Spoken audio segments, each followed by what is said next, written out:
Hey, this is Russell Wilson. This is Joe Montana. This is Dak Prescott. Hey, this is Jason Kelsey, and you're listening to Rob Maaddi. Rob Maaddi. Rob Maaddi. Rob Maaddi.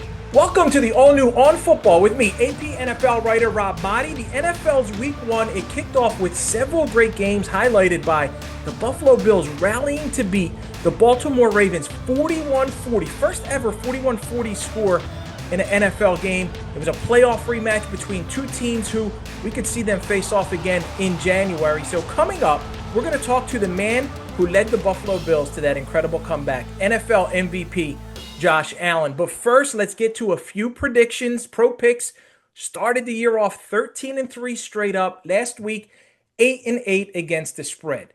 Couple of half-point losses. It's okay. We'll take it. But the four-pack was 4-0 straight up, 3-1 against the spread. We're going to go to our best bet first, and that's Jim Harbaugh's Chargers. They sent a message with their victory over the Chiefs in Brazil. They are a legitimate contender to prevent Kansas City from their 10th AFC West title. Justin Herbert was sensational, threw for 317 yards. They're on the road Monday night against Pete Carroll's Raiders, who they proved they're not going to be a pushover in the AFC West. The Chargers are 3.5-point favorites on the road.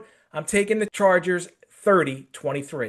For my upset special, I'm looking at Atlanta, plus 3.5 at Minnesota. Michael Penix was impressive in that loss against Tampa Bay. J.J. McCarthy balled out in the fourth quarter in his first career start to lead the Vikings to a comeback win on Monday night on the road in Chicago. Vikings D is banged up. It's a short week off an emotional win. That's why I'm leaning towards the upset. Falcons 23-20.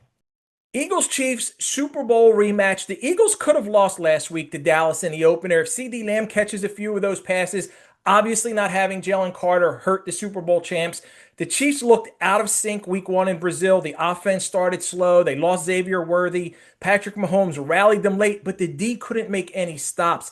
Kansas City hasn't started 0-2 since 2014. Mahomes has never lost 3 games in a row. They were embarrassed by Philly in the Super Bowl. It's the revenge factor. Chiefs are 1-point home underdogs. I'm going to take Kansas City to win that game, 26-24.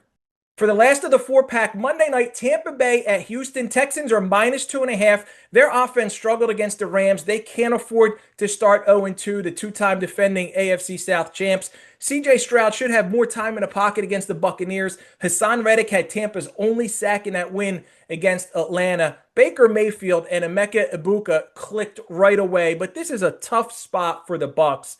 Texans 27-20. Up next, NFL MVP Josh Allen. Josh Allen was one of several quarterbacks who didn't play a single snap in the preseason, but all he did in week 1, 33 of 46, 394 yards, 2 touchdowns, plus he ran for 30 yards and scored 2 touchdowns on the ground. 251 of those passing yards, they came in the fourth quarter, and he rallied the Bills back from a 15-point deficit against the Ravens to a 41-40 win. Here's my conversation with Josh Allen, who's going to lead Buffalo on the road against the New York Jets in North Jersey this week.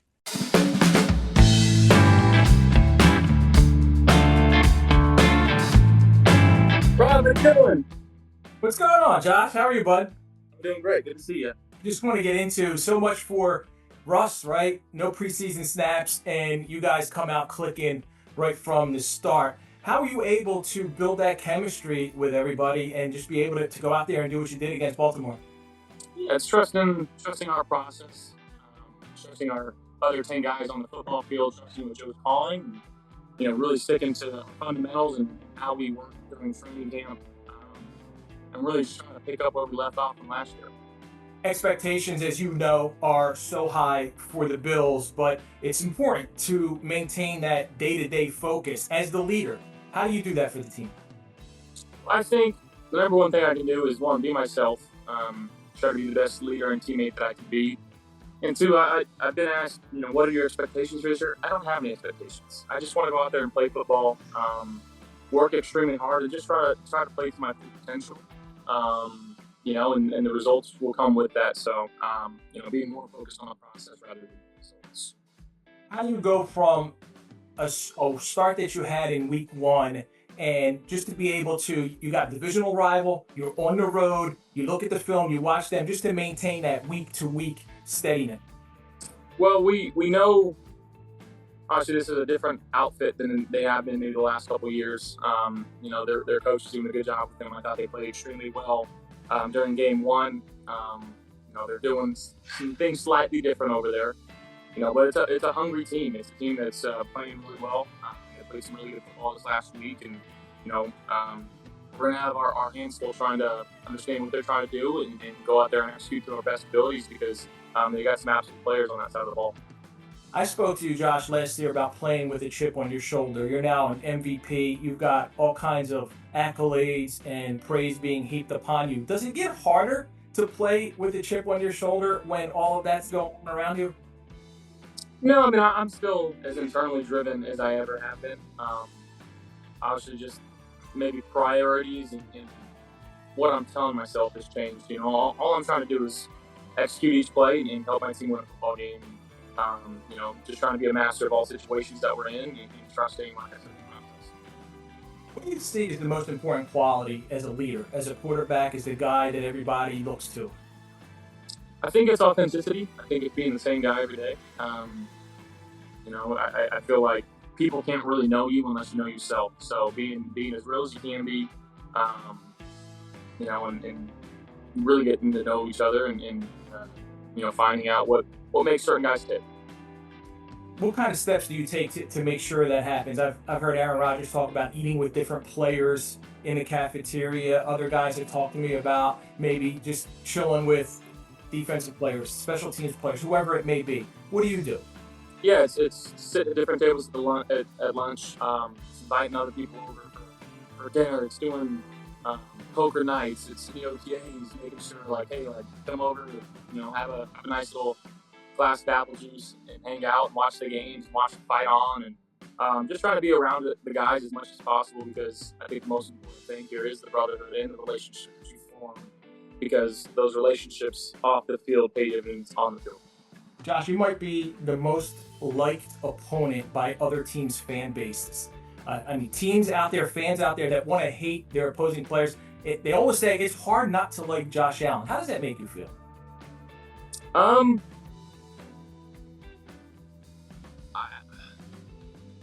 I don't know. My whole mindset is this is such a weird profession in those terms because really 31 out of the 32 teams shouldn't like you.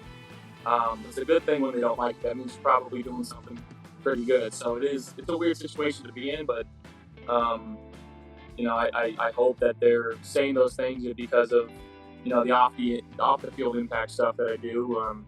The hospital and O'Shea Children's Hospital and the Patricia Allen Fund. So hopefully maybe that's why I can get behind that.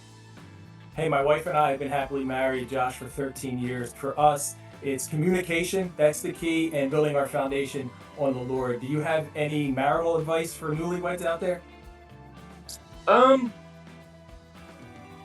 only a couple months into it. I love my life. I love my wife. I think that's the most important thing. Making sure that your priorities are set and again communication, making sure both sets of priorities are where they need to be. And understanding, I guess the wants and needs of each other.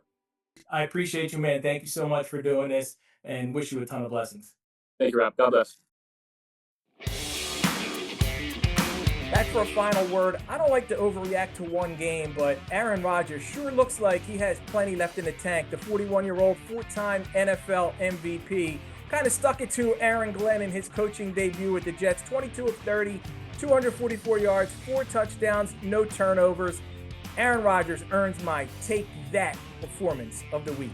Thank you to Josh Allen. Thank you for listening to On Football with me, AP's Rob Maaddi. And thanks to Haya Panjwani for producing this episode. Please check out apnews.com for the full pro picks, on football analysis, and more NFL news.